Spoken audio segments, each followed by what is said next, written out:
Samantala, nagbuga ng abo ang Bulkang Kanlaon. Ayon po sa PHIVOX, umabot sa mahigit 70 metro ang taas ng ash emission bandang mag-aalas 6 kaninang umaga.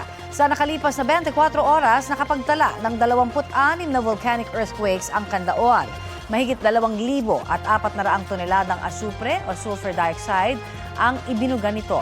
Nananatili sa alert level 2 ang bulkan, ibig sabihin, bawal pasukin ninuman ang 4-kilometer radius na permanent danger zone ng Kanlaon. May bagong phreatomagmatic eruption din sa Bulkang Kanlaon. Dakong mag-aalas 10 kahapon ng umaga yan nangyari. Phreatomagmatic eruption ang tawag sa interaksyon ng mainit na magma at tubig na nagiging dahilan ng steam explosion. Nasa 750 metro ang taas ng ibinugang plume o abo ng bulkan. Sa kabila po niya, nasa alert level 1 pa rin ang Taal. Ipinagbabawal ang pagpasok sa Taal Volcano Island lalo sa main crater at Daang Castilla Fissures, maging ang pamamalagi sa Taal Lake.